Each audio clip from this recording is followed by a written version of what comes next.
Good evening, everybody, and thank you for joining us this evening. Tonight, we've got the pleasure of having Marcel Lavinier with us in a moment with Vic.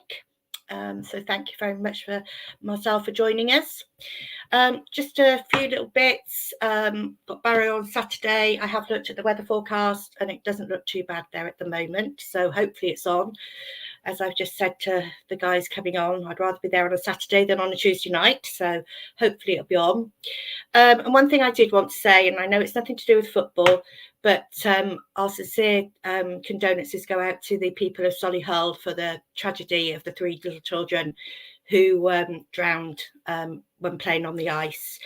And I've seen that there's been an incident in Swindon down Ockertal Way at the little pond by the road there at Tesco's. The emergency services were called because the child was supposedly, don't know how true, on the ice there as well. So hopefully we won't have any other tragedies of children or pets or anything like that. So our sincere condolences go out to all the families of those. Okay, so let's bring Vic on. Hiya, Vic. Hi, Chris. Yeah, I go along with what you've just said, and also our feelings go to the people of Jersey as well, who've experienced very serious incidents in the last week or so. So we send our best thoughts to everybody concerned. We do. SAS Travel, you mentioned Barrow. They're leaving the counter ground at 7 o'clock on Saturday morning, bright and early, and they're open tomorrow for phone bookings only. Because it's too cold, quite frankly, to sit in their little office at the county ground with no heating. They're open for phone bookings only from 7 o'clock tomorrow for Northampton on the 29th of December, and of course Colchester, which is on New Year's Day. So if you want to go to either of those two venues, the phone bookings only, please, and their details are available on their profile, also on the official Supporters Club website. So that's what the SAS Travel Boys are up to tomorrow. Fantastic. And I forgot to say, I hope everybody enjoyed their hats that we give out on Saturday. I know, Vic, you give a lot out as well. That's just our Christmas present to everybody. I know the children loved them, as some of the adults did as well. So hopefully they kept a bit of the cold off. So, okay, let's get Marcel on. He's got in the dark again. Hi, Marcel. Hi, how are you? Okay, how are you? Can you see me? Is that all right? No, you're in the dark. We can see pitch black. You can't see me? No. We did a minute ago. Oh, hang on. Something's happening. What about now? No. Oh, no. Should I try and leave and join back? Because on my phone, it says that you can see me. Okay, if you want to log off and log back on again, I'll let give me you two. Yeah, give me 2 seconds. While you're doing that, Marcel.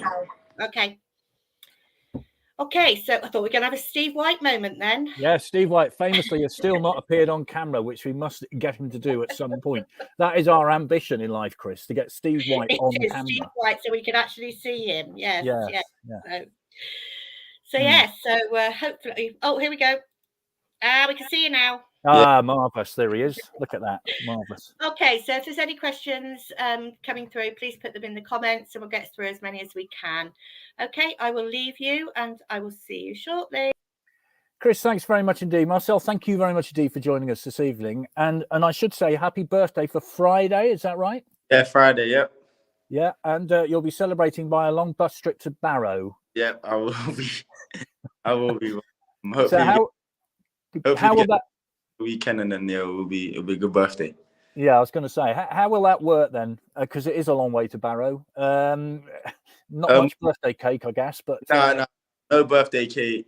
We have a thing at the within the team that if whoever's birthday it is, they got to bring cakes in, like little donuts or something the next day. So it'll be none of that for me for that weekend, but maybe on a Monday, I'll bring the lads in some stuff. Well, very happy birthday. You'll be 22, I believe. Is that right? Yeah. Goodness me, I was 22, but it was a century ago. Anyway, let's talk about yourself, because you got a fantastic. I was looking at your sort of backstory, and it's really interesting. Your mum is Portuguese, is that right? Yeah, my mum's Portuguese and my dad is Dominican in the Caribbean. So on Saturday, then, if I was to say to you, double international disappointment, that's fair to say, isn't it? Yeah, Saturday. Yeah, it was. Yeah, and we didn't get the win as well, so Saturday's a bit of a down day. Yeah. Did you watch the England game? Were you able to get and watch that? Yeah. Yeah, I was able to watch it. I watched it. It's tough. I thought they'd do really well. To be honest, I'm very unlucky. And would you? Some of those, I guess, would have been your kind of age group, wouldn't they? When you were coming through, some of those players. Yes. Conor Gallagher. Obviously, didn't step on the pitch. Mason Mounts. It was at Chelsea with me, although he's 2 years older than me. Yeah, I played against Bukayo a few times because we're similar age. So yeah, a few of the players, to be honest. Yeah, you started out at Chelsea, I think 12 years. You were at Stamford Bridge. Yeah, 12 years I was there. I signed there when I was 8 years old. I started training there when I was 7, signed officially when I was 8, and I left when I was 19. So yeah, 12 years there. I enjoyed my time there. Had a good time. Felt like I developed well there. So. Yeah. And you also played in the Chelsea victory at the County Ground, if I might remember, 3-2 win for Chelsea. Yep. It was back then it was called the Checker Trade Trophy, now known as the Papa John's Cup. But yeah, we did that. I played at the County Ground before. So when I came to sign, I was looking at the surroundings, it was all familiar. Well, that competition takes a lot of stick, but I mean, what's it like from an under-23 side? Because you'll be aware that fans don't particularly like the fact that Premiership teams put their teams in it. What's it like from a young player's development sort of way? It's good because when the league football is a step above 23's football. So when we're younger and you're playing against the likes of Swindon who are in the leagues, it's players are really up for it, and it's a test. And that's how I would say young players see it. They see it as a test, an opportunity to prove themselves against the league side. Because at the end of the day, every young player wants to play in the leagues, to get their experience, to develop as a player, and take the next step of their career. It's often said there's a big gap between junior football, if you like, under 17s, 18s, under 21s, and then men's football. Is that true? I would say yes. The intensity is higher, the intensity is quicker, and the physicality is higher as well. But I think players cope in the leagues when they've had a good development, good upbringing, and a good player, and they can cope. If they can cope with that as a young player, with the physicality and the increase of intensity, then I think you'll be fine. Well, from Chelsea, you were quite successful in the age groups, I think. You moved on to Tottenham. And I was watching an interview earlier on this afternoon with Jose Mourinho, who mentioned you. I mean, that was the time you were at Tottenham, wasn't it? Was he at Chelsea at all when you were there? When Jose was at Chelsea, I was young. I think I was about 14. Yeah, I was young, so he didn't really see much of me. But when I went to Tottenham, I had the opportunity to train there over with the first team. And I did well, and we started talking, and then he was impressed with me, and then yeah, he had me over there quite a lot with him that season. And me personally, I felt he was nurturing me, and he really did want the best for me. And you played in Europa League, of course. Yeah, he brought me on in that game for my debut, which was a crazy experience, and one I will remember forever. You played at international level for both England and Portugal, I think. Is it a tough choice for somebody with dual nationality, if you like? Yes, it always is a tough choice because I was born here. But then saying that, I used to go to Portugal nearly every year because with my mum and my family, well, my mum's side of my family's over there. So yeah, it is a tough choice. But me, I just want the opportunity.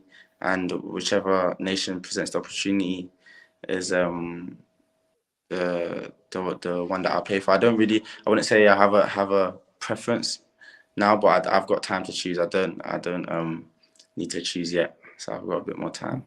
No, fair enough. Fortunately, Portugal got a lot of emerging players coming through. There's the old guard, of course. Yeah. One name I could mention, but you'll surely be aware of it. Yeah. But there are a lot of younger players coming through. So Morocco. That was a shock, wasn't it? Let's be fair. Yeah, but like I said, football's a funny sport. And what I mean by that is that things change. Sometimes you're going into a game equal. There will be favourites, but anything can happen on the day or on the night. And Morocco are playing well, and they proved that again on Saturday, and they got the win. So credit to them. But yeah. So you've been at Swindon since September, I think. Got released by Tottenham, which is always difficult for a footballer when that, I guess, comes to an end. But no, I didn't.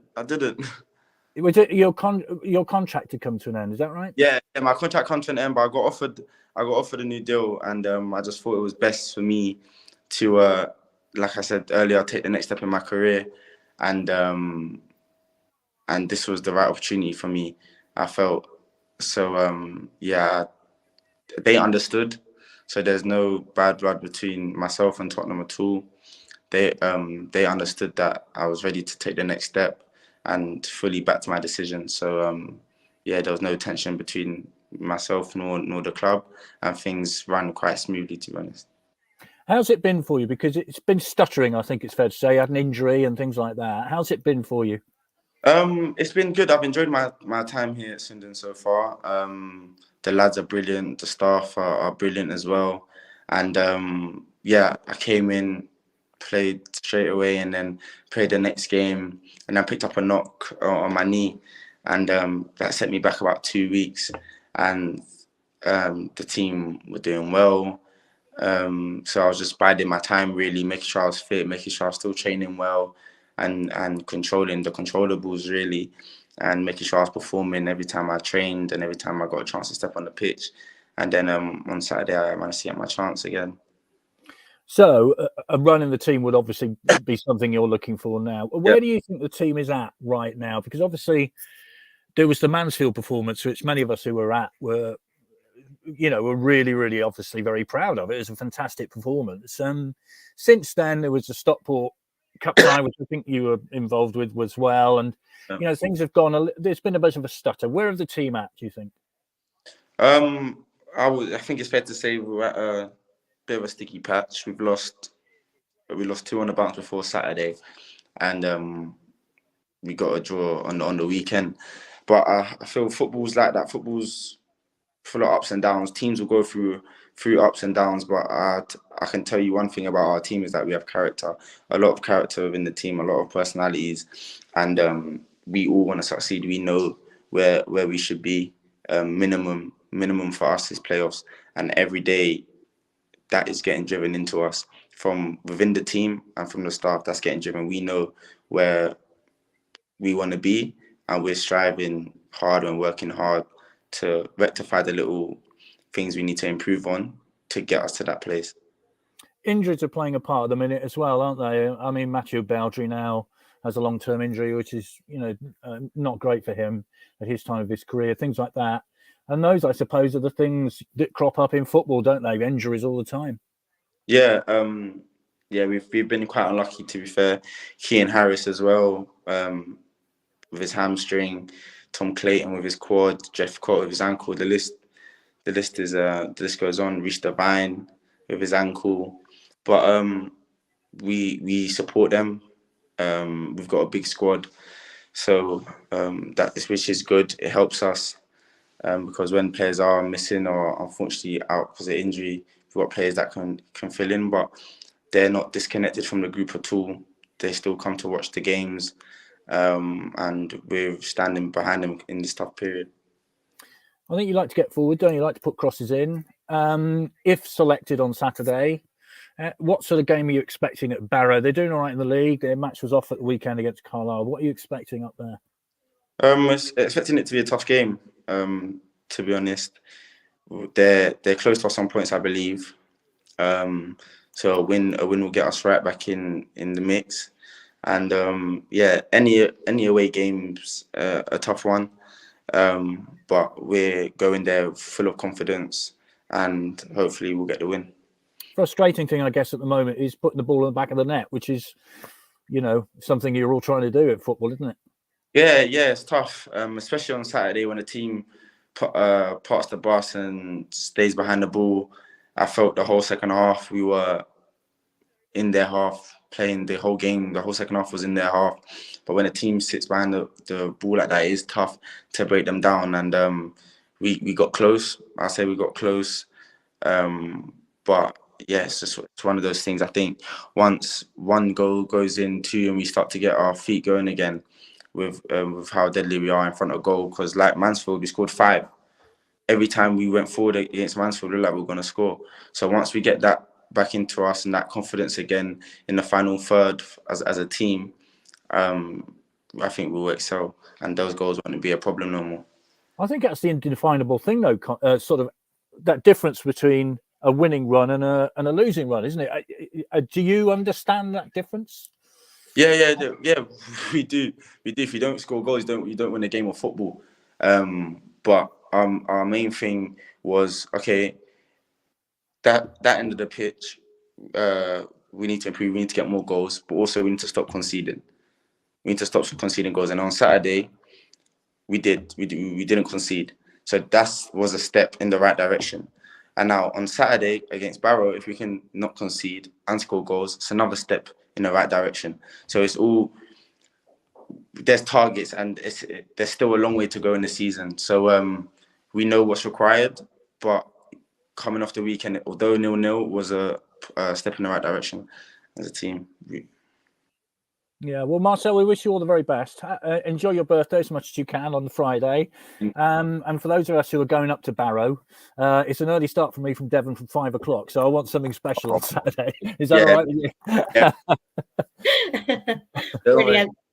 Fantastic. Thank you very much, Marcel. Much appreciated. Okay, enjoy your evening. Cheers. Later. All the best. Bye. Bye-bye. Bye. There you go. What a nice young man. We wish him well. Okay, fantastic. Brilliant. So let's bring the others on. So we'll bring Mitchell on and Dan, and we'll bring our 2 deputies on in Jack and Jason. Hello. They can introduce themselves shortly. So, okay, so there we go. I will leave you now. Mark's doing the questions, so anything that you've got, please send them through. And before I forget, I'll just say happy birthday to you, Steve, as well. His birthday on Friday as well, but he's a bit older than Marcel. Okay, fair enough. Okay. A lot of us are, Chris. A lot of us are. Thank you very much indeed, Chris, and thanks to Marcel for joining us this evening. Mitchell, you're looking very festive, if not a little warm, I suspect, with that hat and that jumper It's on. getting a bit warm, but I wanted to just showcase the little things that Chris. That's very good of you. Thank you, because I got very cold handing a lot of those out. So thank you. Appreciate it. Daniel, be careful. There's a car behind you. Thank you very much indeed for joining us this evening, just in case it revs up a little bit. And Jack and Jason, thank you very much indeed. Your debuts tonight. Explain yourself. Who are you? Yeah, well, Jack, I'm Jack's dad, Jason. Basically, I moved to Swindon back 1990 through work and fell in love with it really under Aussie with the Wembley and what have you. And then, but when Glenn came along and seeing Glenn play and the football that he played was great. Yeah, fell in love with it and been sort of season ticket really since then. Jack got married, then Jack came along and introduced him to it. It was a bit of a slow starter. Didn't really get into it until was it Maurice Malpass? 2008, yeah, Maurice Malpass. So fitting in his 5-year time. And you're still going. Amazing. So yeah. Jack. Yeah. So, no, I'm Jack. I sort of obviously supported the club since 2008. Most recently, probably known for Red Squirrel, proud sponsor of the club for my second year now. Was back a shirt for the iconic black. Which you're modelling for us this evening. I am, yes, yeah. And then proud sponsors of the Duffers and Harry Parson. And yeah, sort of here today for my debut. Marvellous. Thank you both very much indeed for joining us. Mitchell, long-standing member of the panel. Dan, also a long-standing member of the panel. Thank you very much indeed for joining us. I think there's one subject that we ought to start with, which is kind of all over the place at the moment. That's England's win in Pakistan, of course, today. Hey. Word well, we talk about that, Dan, if you want. Mitchell, Charlie and Austin, what are your thoughts on that? Obviously, in desperate need of a goal scorer. Charlie is exactly that. Would he fit into the way we play? I think he would, because the ball that Hutton keeps putting across the box and no one gambles across that front post that I thought we were getting with Jethcott. Obviously, every fan would love to see him. I think we all remember when he came on and what he did and scored the goals, and understandably left and has carried on scoring goals regardless if it's QPR. He scored goals against for Southampton. But does he fit the model? Where's the profit margin on him? What does the data say? That's what the guys are looking at, isn't it? It's not what they don't care. It's not what the fans think. It's what the data says. I think, to be fair, Dan, it would be a case of him coming back to finish his career. I mean, I don't see there being another move if he did come back. There being another move for him after this. So, what are your thoughts on this? Well, yeah, he's 33. He's probably lived a bit more of a Wayne Rooney lifestyle than a Cristiano Ronaldo one. So maybe he's got another year, 18 months left in him. I would love that to be at Swindon Town. Definitely the whole story going back to 2009-10, my last year at uni, following Swindon from afar down in Plymouth. It felt like such a magical sign-in, great season. And it's a shame how it kind of come to an end the following January with Charlie kind of forcing the issue, handing in a transfer request, and then frankly felt like Swindon sold him a bit cheap at sort of 1.3 million to Burnley or whatever it was. So yeah, definitely unfinished business. I think as a supporter, I don't care about data, don't care about models. This is a heart sign-in. This is emotion. Like just get him back here, get him up front. I think it will give the club a much-needed boost in a period of a little bit of, well, Marcel described it as a sticky patch. It'd certainly give a few bums on seats and a big boost to the fan base. Jack and Jason, I mean, you are sponsors of the club, and you sort of move within inner circles. What are your thoughts on this? Because I've described him, and I continue to describe him as the best natural finisher I've ever seen play for Swindon. It's that simple. I think if you put a bag over his head, he'd know where the goal is. It's that simple. So, what are your thoughts on this? I mean, no one's mentioned it yet, but obviously, if there is some dialogue that's going to happen, there's some wages to think about. The playing budget, his financial status at the moment, he probably would play for free potentially. I mean, there's some talk of him being interested in the coaching side of things. If that's the case, let's get him involved in that as a bit of a sort of taster. Play the rest of the season, another season, do your badges, that sort of thing. Whether his personality, because he's a big personality, whether that's going to be positive or negative in the dressing room, we don't know. But it's certainly going to put bums on seats. It's certainly going to raise every expectation a bit more and bring the best out of the other players potentially, who he's going to play alongside with. The strikers that they can learn from and those. So it's a plus for me. But again, does it fit the model? Probably not. Jason? No, yeah, Jack, sorry.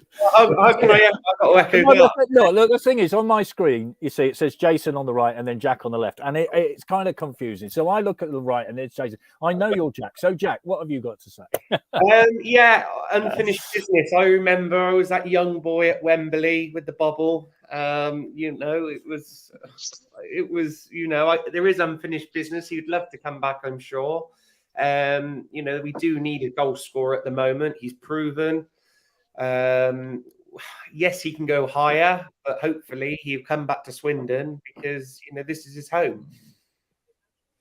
In terms of players you've seen, Jack, I mean, where does he rate? I mean, it's a magical name with Swindon, isn't it? I mean, There he is, this boy who's come from non-league football and suddenly, rises through the leagues, plays in the Premier League.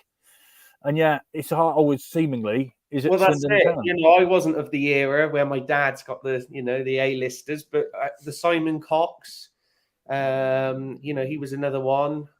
With goal scorers, you've got obviously Owen Doyle, a few sort of others, but yeah, that is the name. Number 32, Charlie Austin. That to me is Swindon's goal scorer of my era. Well, you might see the shirt there, that's the sort of shirt he would have worn, isn't it? So, it's there, Charlie, if you want to borrow it again. What's the Loathed Stranger saying about this, Dan? I mean, if you were to do a podcast on this, what would you be saying? Well, first thing is, I don't know if he's coming back.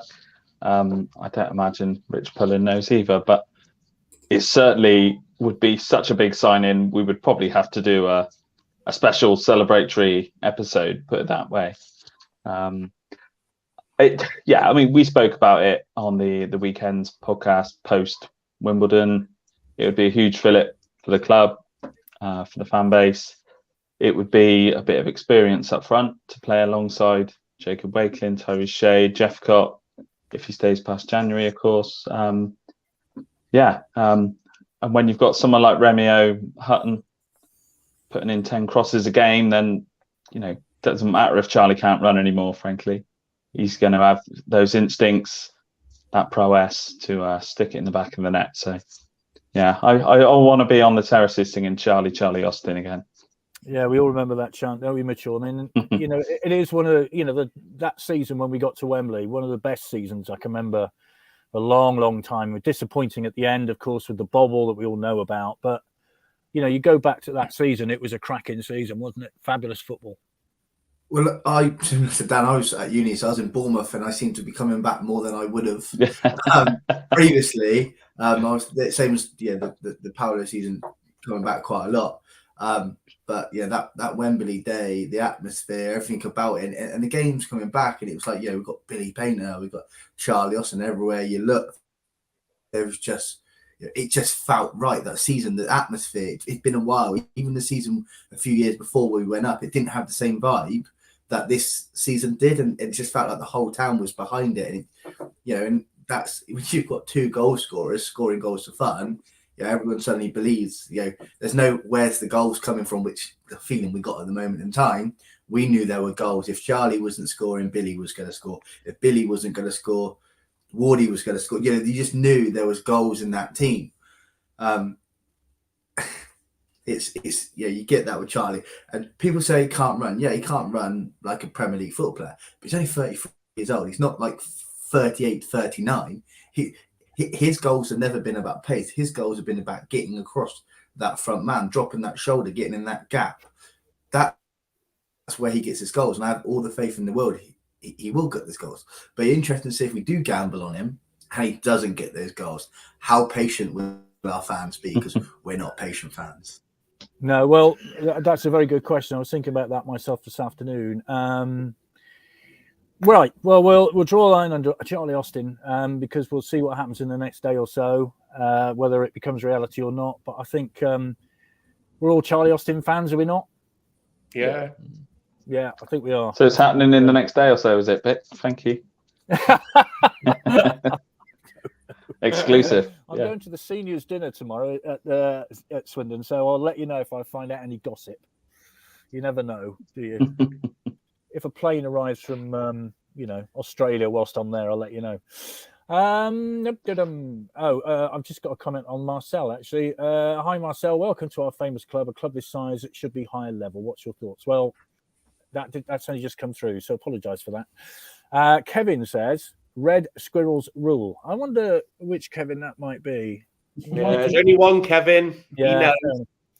Right, let's have a look at this. Let's get into some comments then. This is what's the panel's thoughts about the possible penalty shout at the end? I've posted previously on Facebook, but I've never seen a reaction from an opposition team like that after the appeal being turned down. Right, Mitchell, there we are. It's a cold afternoon, really, quite frankly, tedious in the extreme. What were your thoughts on that penalty right at the end? Before someone corrects me and say, because I haven't seen the replay, but to me it looked like an absolute stonewall penalty. But why would you fall over at that time when you're through on goal? Like you gain nothing from falling over. It looks like it was hit from where I sat. It looked like he was the last going through. But Dan's going to be like, no, we looked frozen a little bit, Mitchell. You've frozen in the middle of diving, which is a disappointing thing. Sorry, I was saying. I said I thought it was a penalty, but Dan's definitely going to say he saw Ian, then it wasn't a penalty. So I thought it was a penalty. Okay, so you're saying it's not a penalty, Dan? Is that right? Well, can I surprise you? No, I'm kind of somewhere inconclusive. So watching it live, I was really in the wrong part of the ground, but I was appealing because I'm a home fan and that's my right.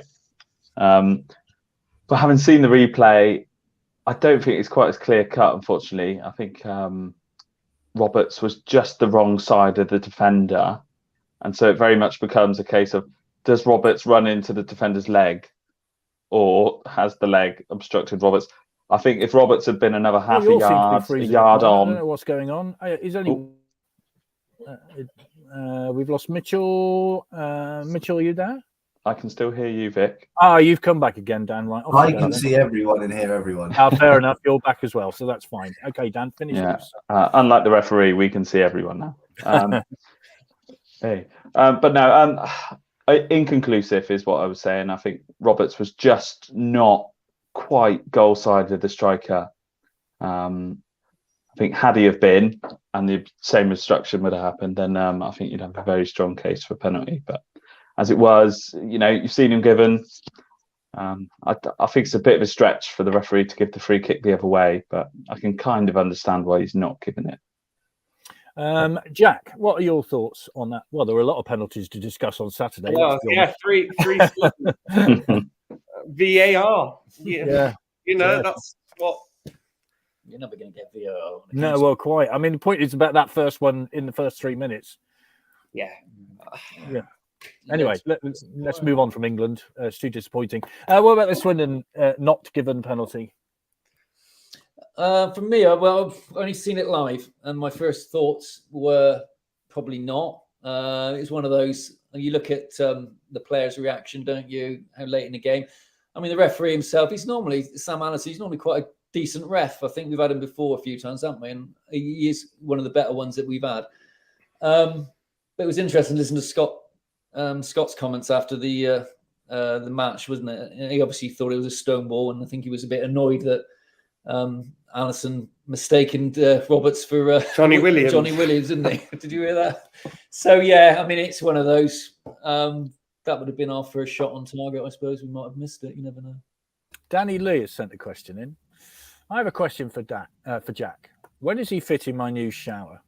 I'm a busy squirrel getting ready for Christmas. He'll have to wait his turn, I'm afraid. Fair enough. Okay. James, hello, James. Hutton has gone off the boil in recent games, been marked out of the game. When he does cross, it's now been poor. So we need him to find his form again. I think it's fair to say, Mitchell, that he has been one of the bright sparks of the season, hasn't he? Without question. I think that's slightly unfair. And it's interesting because obviously at the start, Hutton wasn't great. And nor was Shade, and that's obviously why we signed Marcel. As soon as we signed Marcel, he got injured. Hutton turned into this completely different player who was probably been our best player. But everything that we do comes from down that side. People have switched onto that, and the reason why he's not been as effective in the most recent games is, especially Crawley, they double up over that side. So especially when we go 5 at the back, he's got no one to he's had no one to overlap him to take the player away. So because he's been the only outlook on arguably the wing, he's the only option, and people just kept doubling up on him. They've obviously sussed that everything we do comes down the right, so they leave the left-hand side completely free. And we've been pretty useless down that left-hand side in a back 5 since we went to a back 5. So I think it's slightly unfair on him. I think they realise he's our outlook and doubled up on him, as opposed to him not having a good game. They've seen that's our only outlook. Also, there's a comment about your clock from Andrew Mitchell. Your clock is still on BST because you haven't actually moved it. Neil says that we need to have other attack-minded players, especially on the left side. The referee was awful. He's local. We've had him a few times. He's always poor. Can we ban him from the county ground, please? I don't know if you can ban referees, can you? I don't know if it's allowed, really. The Wimbledon players celebrated like they won the league. Where else have we got? This is more on Charlie Austin. This is from Darren. Charlie's got goals in him. Our team hasn't. Also, what's the situation with Tyrese Simpson? He's playing for Huddersfield, I think, isn't he, at the moment? Is that really played at Bramall Lane, I think made his debut. Yeah. It makes sense. If the powers that be can't see that, then I give up. Kevin says, why do clubs get to retake a free kick when the ball is rolling? 3 times on Saturday, Wimbledon kicked the ball out and then had a retake. Why do they get another chance? There we go. Right, okay. Where should we go now? The performance itself, then, Jack. Dan, you got pixelated on my screen. Did you go pixelated on other people's screen as well, or is that just me? That's me then, in that case. Jack, what about the performance as a whole? We look like a team that obviously hasn't won lately. We just need that magic. We just need that pick you up. We just sort of lacking that final third. If we can get the ball tippy tappy, we just get a few shots, test the keeper. We're trying to walk it in. We get that goal. I think we'll push on and get a few more. But we're just waiting. The more and more, I think we get nervous, and then obviously the crowd get a bit frustrated. That's where we are at the minute. We just need that win, a bit of luck. We come from 5-2 away at sort of Mansfield, and then we haven't picked up anything. No 3 points, and that's what we want. I mean, you can sense it in the crowd in the last couple of games at home. The atmosphere has not been great. There's not a lot to shout about because we haven't really been creating that many chances. Why that is? Why has it gone so wrong since Mansfield? Well, we can obvious question is Johnny Williams potentially, but I don't think that's the true answer. But it's a miss. But yeah, it's a worrying set of results, and I think, and I'm always half full, but I'm thinking, yeah, realistically, we've got 2 tough games coming up now: Barrow away and Walsall Boxing Day. If we haven't won those 2, how long do we give it? What happens? What needs to change? Big question, Mitchell. What needs to change? I can't put my finger on it, and to be honest, I'm very right now. I'm just not engaged. I'm not annoyed with Lindsay. The formation. I understand why I went to 5 at the back at the time. Didn't work. Took him a few games to change away from it. I just don't. I can't. So like when Garner last year, I could say he's got this wrong. You could clearly see. We could all see things. Minus playing Ellis, which I don't understand. At the moment, I can't see where we can improve it because we've got a better squad than we did last year, but our first 11 is a bit questionable at the moment, and I'm not sure where we can make changes to actually improve where we are. Darcy's great off the bench. He came off the bench against Crawley and was full of energy for 10 minutes, and I love the fact that he's reluctant to kind of pass it back. He's always looking to drive forward and creative. But if there's no movement anywhere else, I think Reedy, I know we're not doing great, but Reedy's got that little bit more in the team as well. It gives you a little bit more dynamicness to the team. I can't look at the squad and go, if we did this or if we did that with the current injuries we have. I'm not sure there is a solution. I think at this moment in time, with the players we have, the results are exactly what we deserve, and it's very, 11th, 12th place feeling at the moment in time, unless something changes or something shifts. This is from Neil. He says, if we play not to lose rather than take some risks to win, stop trying to walk the ball into the net, take the chances. Shooting is key near the area, rebounds, players coming in, chances will come. We missed Ben Gladwin's second half, Crawley and Saturday controlling the midfield. I think some of the comments saying that we were shocking on Saturday is harsh. Okay, it wasn't great, but it wasn't shocking. I think the thing is, Dan, one thing that is missing is the E word, which is entertainment right now. Would you agree with that? I would agree with that. I think even if you go back 4 or 6 weeks, we were getting quite good at the scabby win. Home to Newport, home to Colchester, home to Hartlepool, where the football was a bit drab. The wins were narrow, but at least we were winning. And, people are always going to give you a lot of rope when you're winning. It's football, right? People like winning. Yeah. This last 5 games, ironically, since, our best performance of the season at Mansfield, where we scored 5 goals and, Marcel said it, every time we went forward, it looked like we was going to score. But, something's just not quite right in the last 5 games. The attacking impetus seems to have dropped off. I, like Mitchell, not a big fan of playing 3 centre halves and 2 wing backs. I think it's just one too many defenders on the pitch when you should be a top end League Two thinking club, which we should be. I think Saturday against Wimbledon was a slight improvement on Crawley away, which was let's face it, a dark afternoon for Swindon. I think that reverting back to a back 4 did please me. The clean sheet sort of backed that up, even with a slightly makeshift looking defence. Sort of Blake Tracy switching from full-back to centre-half. Lavigne playing on his wrong foot at left-back. I think he acquitted himself quite well. But I think the excuses stop this coming weekend when hopefully Angus MacDonald will be fit to take his place in central defence. That's a lot of experience as well as being a good defender. Hopefully Gladwin and Khan coming back in. That's 2 first-team players there. A lot of experience too. And then hopefully if Jeff Cott's going to be fit, that's four big players in the squad who were missing against Wimbledon. And arguably, if that Tyrese Shade chance goes in, or Roberts rounds the keeper and doesn't take a heavy touch, we could be looking at another sort of scabby 1-0. But at the minute, to what our Red Squirrel said out of hibernation, it just needs one to go in off our arse at the minute, doesn't it?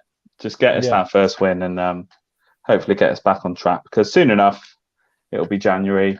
I'm sure we might have a couple out, couple in including the return of the Messiah.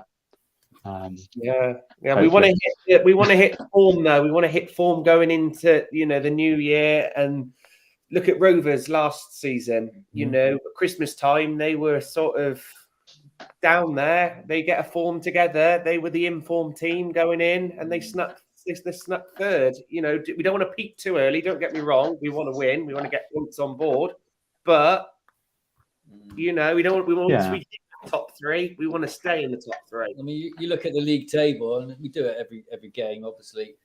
And Orient and Stevenage look very impressive, and I can't really see them sort of going anywhere else than 1 and 2 at the moment. And we just got to try and stay with it, really. I mean, Northampton was 7 points from them at the moment, but and we're sort of sitting down in 8th at the moment, not playing very well. But you know what it's like. It's just 2 back-to-back wins in this league, and you're sort of, everyone's happy, and we're sort of touching 4th again and whatever. So it's still positive, but at the moment it's nothing to get excited about. And I'm with like Mitchell. I can't put my head on why is it like it is? Why is it gone like that? But there's 4 key players out, that's for sure. And the ones that have come in haven't really taken their chances. I don't think. They're not really giving the manager any sort of head scratching decisions. Well, lots of comments coming in, so I'll read them out. So because they're all coming in all the time. This is from Steve. I don't think it's about being entertaining at all. Possession football does not win games. Route 1 sometimes works better. One way only of playing tactics, not good enough. Different approach needed at home. Go for it from the off. Pepper the goal with shots by whatever means. Nobody cares about stats. Only goals win games. Ian says 3 tough games against Barrow, Walsall, Northampton. Ellis needs dropping, but Lindsay won't ever consider doing that. If Lindsay goes, it should be after Barrow, because the new manager needs to assess the squad for January window. A lot of people taking, giving stick to Ellis Iandolo, Mitchell. Is that fair? Yes, it is. Sorry. He might be my new Gladwin. Last year, I think he was fantastic. I think he was great. I think he missed the penalty, and that's unfortunate. You put your neck on the line, you go for it. No one's got any issues with that. Obviously, he started the season injured. He's come back, and he's obviously, the problem you have when you're a utility player is you plug the gap, and then you get no run of form or consistency and used to it, and things change. But there was one game, I think about 3 weeks ago, I can't remember when it was. He lost the ball pretty much near every time he got the ball. Ran into trouble. I think someone said it was a record amount of lost possession in League Two. It was something stupid. I thought, okay, he's not a left wing back. Let's play him back in the middle. He was better. He was definitely better on a Saturday, but he still wasn't great. And I think and when somebody's signed you, so let's do a Blair Sturrock, Paul Sturrock, they see favouritisms in there. So when obviously Scott Lindsay's picked him up when he was young. He's come back and he's playing him and he highly regards him. Sometimes people feel, oh, he's looking after him, he's favourite, and that kind of clouds a little bit of the judgment. For left back, I didn't think we really had another option for left wing back, so he plays on that situation. But now, obviously, we got Marcel, who if he's happy to play out there, let him play out there. I think we're carrying a player when we play them at the moment, and I don't know what it is. It might be a confidence thing because he is a player. We've seen it. He can play. It's not that he is a terrible football player. It just might be a confidence thing because on his day he's a solid, strong, reliable player. Good feet, smart, aggressive. He's just not that player at the moment. So it might be maybe dropping him might do him a favour. Maybe just I don't know. Something isn't right at the moment there, personally. Vic is so shocked by what you just said there, Mitch. Silence, Vic. Catching flies, you can't believe it. Oh, here comes Chris to the rescue. Okay, I think Vic's frozen, isn't he? Okay. Well, talk amongst yourselves. Jack and Jason, your thoughts on Ayandele? Yeah. No, I'm with you. I mean, I don't know, but it looks like he's carrying a bit of timber to me. And whether I don't know if you agree with that, but he just looks a bit like he's a bit sluggish. Last season, he aged well. You expect him to go again to the next sort of push on to the next level. But for me, he's been a disappointment. He's one that perhaps needs to warm the bench a little bit to get his act together a bit. Do you think it's a lack of confidence? I don't. Well, I mean, it's been around, hasn't he? Yeah. I think on the lack of confidence point, that's something Scott Lindsay alluded to in the post-match about the side looking bruised, low on confidence after a run of 5 games. That became the 5th game without a win. Actually, something we spoke about on the pod was the couple of opportunities Ronan Darcy had on the edge of the box in the first half to pull the trigger. And unfortunately, on both occasions, sort of took the extra touch, went back onto his wrong foot. And sometimes I think when a side is low on confidence, there is a little bit of fear to do something wrong and maybe blaze one over and get a bit of stick. Whereas, a month or 2 ago, I'm pretty sure Darcy would have pulled the trigger. I think we're just taking extra with the tippy tappy. We're just doing that extra pass, shoot. We're trying to do that extra pass. And we just, that's costing us a little bit. Just, pull the trigger. I think we've seen that with Darcy at the weekend, didn't we? He was just too frightened to hit it, I think. And he did do a couple of shots. But, there's certainly something there that they are a bit worried about taking the shots. But again, the confidence thing is, imagine if you're Tommy Adeloye, Jeff Scott's injured, Wakelin's gone off, Shade and now Murphy. So there are now 4 people ahead of you as a striker. They'd rather go Shade, Reece Murphy, Wakelin. We need a goal and they haven't. And Roberts. And Roberts. How do you feel if you're that striker now and you're going,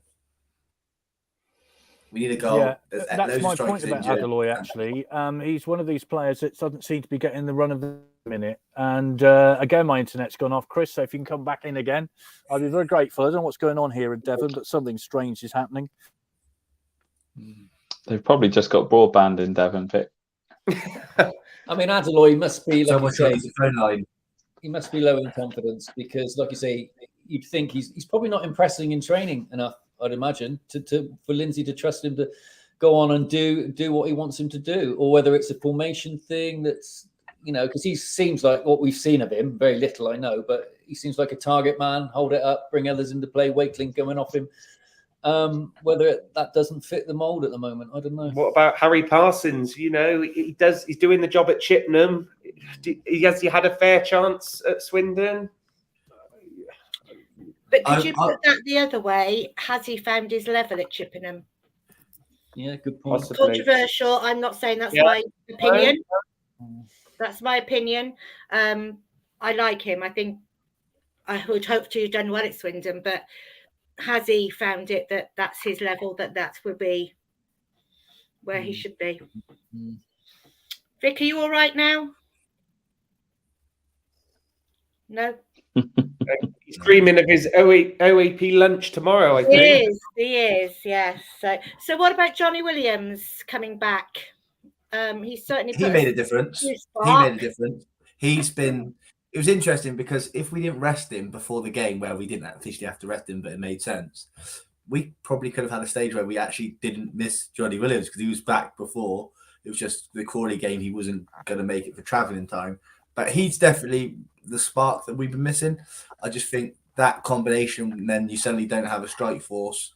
You know, he plays quite a pivotal role. I really liked him in the diamond. I liked him in the gap, where the two strikers split and he comes through and then kind of breaks out on the left. I understand why we're doing it, but when you're one of your best players is being pushed out to the side, you need him on the ball. You need him. He's fantastic this season. I think he's great. Yeah, I think to your points there, Mitch, I think actually him being out on the left is actually where he scored quite a few of his goals, sort of at the back post from right wing crosses. So perhaps, that's where he's going to score the most goals. But I think in terms of creativity and his use, to the rest of the team, where he played at Mansfield away, sort of, number 10 in the diamond, he's going to be very effective. Dan frozen as well now. He was rocking very well here. Rocking the club, wasn't he? Coming back from sunny Qatar, 40 degree heat, back to a nice, nearly frozen pitch Saturday. I bet Johnny, felt that one all right. And I think it's also it's somebody to control that midfield, isn't it? I think Ben Gladwin has been fantastic this season in doing that. And certainly at Crawley, when he went off at half time, we just crumbled in the second half. It was like nobody knew where they were going because there was nobody there leading them. I know he's captain, but you know what I mean? It's missed that. There was a hole there. And I think Johnny certainly put that in on Saturday as well. A bit more confidence to the others. But yeah, sorry, I'm watching out for Vic as well. Let's have a look. You're back, Vic. Well, I'm trying my best to be. I don't know what's going on down here. The carrier pigeons haven't worked properly down here, I don't think, to be honest. It's a long way, obviously. Where have we got to, anyway? Oh, Johnny Williams. Johnny Williams. We've just been talking about Johnny Williams, so I'll leave you. Thank you. Right, where are we at with Johnny Williams? And he came back, of course, not having seen any action for Wales in the World Cup. What are your thoughts on his performance on Saturday? I mean, first half, he certainly brightened things up, didn't he? Mitchell, do you want to take that? Yeah, we just briefly spoke about it. I said, I think he's made a great addition. We missed him. I think him on the ball and driving, and this season he doesn't fall over, which helps. And he has really been probably, I say the pattern. Williams are probably two of our best players this season, and we miss him. We miss him when he's not there. Yeah, Dan, what do you think about that? Well, like Mitch, I've just said my piece actually, Vic. So sorry. Yeah, that's right. I don't know if you want to come on to your next bullet, okay, or whatever you've got. Whatever you got in front of you. I might need a bullet with my laptop in a minute. Poor Adeloy doesn't look big. He doesn't look quick. What qualities did the data sheet show? Well, we haven't actually really seen him, have we? Adeloy's not really had that much of a chance, I don't think. Paul says, why did we not try Aguiar in the hole behind the strikers? He shoots with both feet. He can see a pass, and giving him a free roll might help him. We do create chances. We just don't have anyone to put the chances away. Jack, what about that in front of goal? That is the problem right now, isn't it? Well, that's it. That's what we need on, number 32 back. George Calmado. Aguilar, Ricky's drifted off the radar a bit, hasn't he, of late? He's not been figuring much, whether that's just through lack of form or Scott doesn't rate him at the moment, but he certainly looked like he was going to push on and nail down a first team spot, but then sort of disappeared. But yeah, with strikers, I mean, it's every striker wants a goal. I mean, Wakeland's doing his best. For me, he's probably the most lively up there. He always appears to come off first, though. For me, they always seem to bring him off, whether that's fatigue or changing things up. But like any striker, you go without a goal for a game. It starts to play on your mind. I'm sure it's playing on his. But yeah, we're certainly lacking. And like I say, the number 9, Tony, he's not shown anything yet. He's not been given a run, so I don't think he's been delivering in training himself. And if anything, he's probably, like you say, not met the data yet for what's his name, director of football? Sandro. Sandro. So yeah. Okay. What are the panel's thoughts on the lack of game time for Aguiar? He seemed to really play well last season. I thought he'd be a great option for us. Yet even when we're having poor games, Lindsay don't seem to play. I mean, Mitchell, you might well remember the game against Walsall last season when he ripped them to bits. I mean, that was his game, wasn't it? He took his moment. He really did take his moment, and was fantastic for that game and the next. Then he kind of tailed off, and our form tailed off. And then we went on the run of obviously winning all the games. He didn't come back in. When he came off the bench this season, he's done quite well. But when he finally got a start, he didn't have a good game. He looked completely off the pace of the game. And ever since that, he's kind of, he kept coming on, making a difference and, justifying, look, think about me. But when he did get a start, he didn't play very well and he didn't take it. I think he came off around the 60-minute mark. And I think that's done a bit of damage to him. But there are certain players where you go, you might be an impact player at the moment. And I think Ronan Darcy is one of those players. I think he's fantastic, but he makes such a difference when he comes off the bench as opposed to starting. And I don't want to say that because I think he's fantastic. But I think Ricky Aguiar might be that person. But I did question why he didn't come off the bench on Saturday. But I think the alternatives did really well. So I think Reece Murphy and was it Roberts? Yeah, Roberts came on.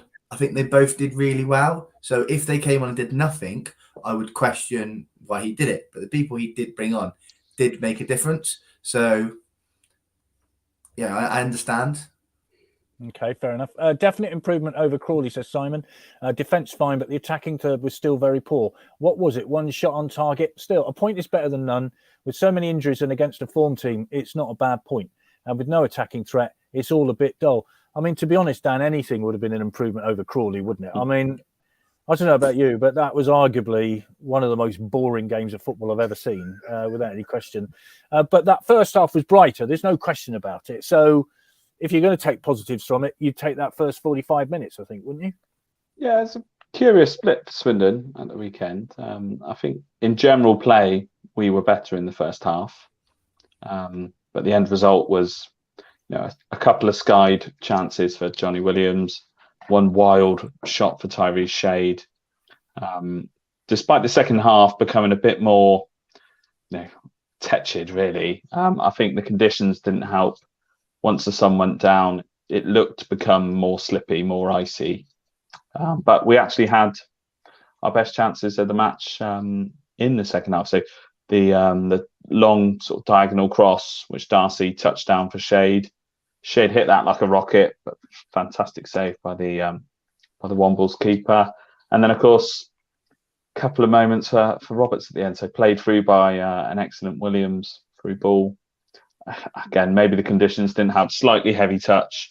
The ball just skidded on, and Roberts couldn't wrap his right foot around it to get it towards goal. And of course, the penalty shout. But no, maybe that 0-0 is a baby step. What we do at Barrow is it's going to be important because actually, the natives are bordering on a little bit restless. Another couple defeats, and I think things will get extremely uncomfortable for the manager. Are we really creating chances? Wakeling will score if we supply them. Somebody made the point a little earlier about Tyrese Simpson. I think it's worth saying, Jack, isn't it, that I've said all season we lost 34 goals with Payne, with McCurdy, and Simpson's goals as well, which I think got 13 for Christmas last year. Yeah. 11. So was it 11? That's a lot of goals to replace, isn't it? Yeah, I mean, we don't have an out goal scorer. I mean, obviously Wakeling's got a few. Darcy, we just struggling to find the back of the net. And January will be key. Are we gonna, what we're gonna do with the Johnny Williams money from the World Cup? Is that being invested into the playing budget? I would say we need a centre back and a striker. That would be my two. Get the business done, but that's going to come at a price. If you want a proven goal scorer and a proven centre back, it depends. If you want to get out this league, I think January is going to be a telltale time to what this board intentions are. I mean, it's tough. I mean, the board, off the field, we're moving in the right direction still. You know, we're looking like the debt's going to be cleared in May due to the sort of monthly updates that we're getting. If we have another term in Division 2, but we're debt free, would everyone be happy with that? Well, no, not. Who knows? But I think it's up to the board really to take a gamble. And there's got to be an element of gamble at some point. They've got to say, right, we need to put some money into a few players just to give us that fighting chance. But I don't think personally that the board are in that way inclined to thinking at the moment. I'm still thinking they're going through the data. They're looking at young people out there that we can get for cheap for frees, and I think that's what we'll get in a January window. Though I don't think there'll be a blow your socks off appointment on the field. So I think we just need to make sure we don't get too many injuries, and maybe we can add a couple. And if those new ones are decent, then it might get us to top 7. But it's very. So no Ronaldo then, as far as you're concerned, that ain't going to happen.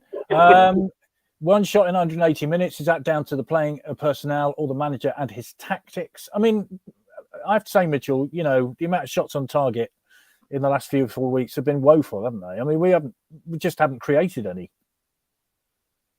You're on mute at the moment, Mitchell. If you'd like to put your microphone on, that would be lovely. Right, 2.5 years of that, and I've just done it again. The Crawley game hurt me so much watching that game of no shooting, because I know Khan is not a striker or a hitter of the ball, but how many chances he had on the edge of the box in that Crawley game where he just didn't shoot and passed it, and whatever he's got, he's passed on to everyone else on Saturday. Like I said, Ronan Darcy would be taking those shots. You need the shots to get people to get them off their seats. So I tweeted about earlier, if no one's shooting or putting anything behind it, people lose the enthusiasm, and it's people don't even start questioning. And that's really petty, like throw-ins, like stealing yardage. There were so many times on Saturday where they stole the yardage and no one even cared to go whoa. Whereas before, when there's a bit of atmosphere, everyone starts going rap and it draws things to their attention and stuff. And if you're not shooting, everyone suddenly starts to not be engaged. And we're quiet anyway, but we're really, really quiet at the moment. And I think someone said it earlier. We do need to come out a bit quicker and kind of go for it, because McCurdy said it last year. He said, "Look, we'll meet you in the middle. You give us a bit of something, and we'll come out early." And it just worked. I'm not saying do it minute every game, but we need some energy. If you give us energy early doors, we'll give you some energy back. But if you come out and don't do it and be a bit laboured and go, let's get to the first half 0-0, and then we can really push it and blah blah blah, then we're here we go again. It is what it is. It's, next week I'm looking forward to going. Good chippy before games to game. Said stats or Dan there. It is because you just start losing the enthusiasm. You just go, it's just like the Crawley game. I said it was a great day ruined by the football. It was, yeah. I mean, there is a great chippy at Barrow, which is, that's all I can say really about Barrow. Last season was dire, and I'm hoping it's going to be better on Saturday. Young players will develop way faster with alongside some experience to learn from. Hello, Maria. I wasn't impressed with the manager's tactics on Saturday. Swearing at a fan in front of children, not acceptable. And it was the worst kind of swear words too, not professional. Tony says, I'm just bored with the football. And I've heard that a lot, Dan. I've heard that a lot from people who've been going for years. Have you heard the same sort of thing? Yes, definitely. The feedback we see to the Low Strangers podcast, you see a lot of that boredom, possession based, not leading to any attacking verve and style. Unfortunately, I think it's a bit of a modern lower league disease. For good reasons, everybody wants to play total football. I get it, right? But you're in the fourth tier, and by virtue of being in the fourth tier, you've got the fourth best set of players available in the land to actually fit into your budget. And trying to play this style of football, you do need really good players. I think we've got a few, by the way. Louis Reed is perfectly cut out to play, possession-based total football. You got Williams, Gladwin, very adept players. I think we have really, really missed two players and they were always going to be a huge miss. I think Payne gave you so much dynamism and drive from midfield. He did things quicker than some of the people that are at the club now. He would pull the trigger. He had a great eye for a pass. And of course, McCurdy, who was the spark up front. I wonder your thoughts, gentlemen, on Josh Davison, who, of course, we saw play against us at the weekend. And I'm not saying Josh Davison, but I still feel like we need that type just to be a bit of glue in the centre of the front three, do a lot of the donkey work for the two wide forwards, and the sort of attacking midfielders in behind. It was just a bit of a glimpse of what we could have had actually as someone to lead the line and actually earn us some territory and keep that territory, because I think the way Scott Lindsay wants to play, it is quite slow. It's methodical. He wants to work his way up the pitch. And sometimes that takes 30 seconds to go from keeper to winger or forward. And actually, once you've taken that long and then you misplace a pass or then you don't shoot, it's become 40 seconds wasted, really. And so I can understand people being restless with the style. People want to see end product. Yeah, I would say about Davison, his man bun had become a ponytail, which was a change of style. I mean, what about that, Jason and Jack? He is a target man, isn't he? I mean, he didn't really threaten on Saturday, but I don't think that was the game they were playing, was it? But I just remember he got the perfect long ball goal for us last season. And he's in the sort of same mold as Simpson, wasn't he? We had some good results with Simpson. We had some good results with Davison. So it shows that, that formation, that type of player suits us. A target man, yeah. And going back, we haven't had that replaced. Whether they look to do that in January, I don't know. But I don't think we've got the players. Jepson. Is it Jeff? Yeah, Jeff Cott. Jeff Cott. The games. Yeah, he's with him. He frustrates me a little bit because we've done well to have him at this level, and he obviously wants to be here. He obviously wants to be successful. But to me, he's hot and cold, and it'd be interesting to see. I assume we're going to go in for him. I mean, I think is it the end of the season? Yeah, I think there's a deal that's done. I just think it's whether it all works out or not. But yeah, I mean, and Blake Tracy as well. For me, just moving aside about players we want to keep. I mean, no one's mentioned him today, and I think he's been one of the standout players. Definitely. I'm for him on the left, but he's doing a very good job in the centre at the moment. But I don't know. January will tell. Right, lots of comments in, and then we'll just quickly get on to Christmas because there are 4 games to look forward to. Baffles me as to why Gladwin takes corners. Tallest man on the pitch, target player. I think we get frustrated because of the crowds we get compared to most in League 1 and 2. It's bizarre, some of the clubs in League 1 and the crowds. Twice we've had the second highest crowd in League 1 and 2 in recent times. You would think they'd have more to splash out. Right. We've got Barrow Saturday, Walsall Boxing Day, Northampton the 29th, and then Colchester, thank goodness, away on New Year's Day. How tempting is that one? Let's quickly go around the panel then. How many points out of those 12, Mitchell? 4. 4. Okay. Daniel? 4 for me as well. It's like Strictly Come Dancing. The results are on in 5 minutes, by the way. Jack? 4. No. 4, yeah. Jason? Well, I'll be a bit more positive. I'll say 5.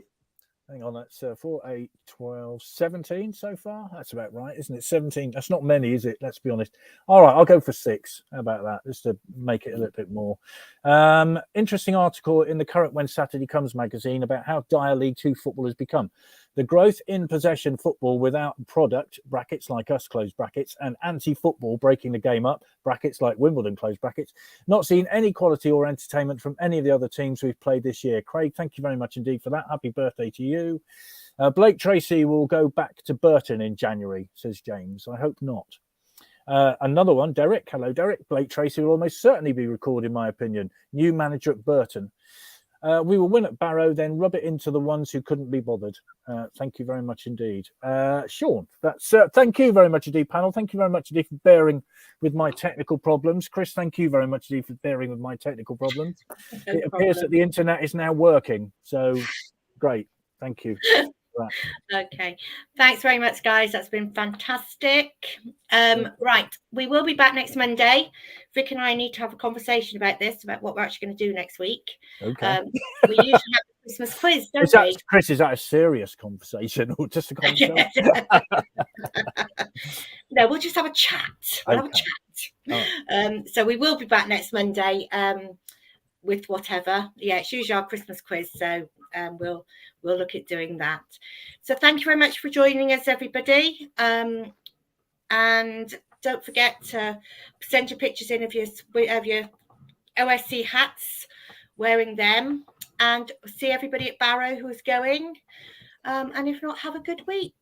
Can we have a big shout out to Father Christmas on Saturday? He did very well. Oh, yes, Kev. Yes, thank you very much, Father Christmas, for going with Rockin' Robin around the pitch, giving the sweets out to the kiddywinks and everything. So I think he actually thoroughly enjoyed it, really. It was Father Christmas, Chris. Chris, it was Father Christmas.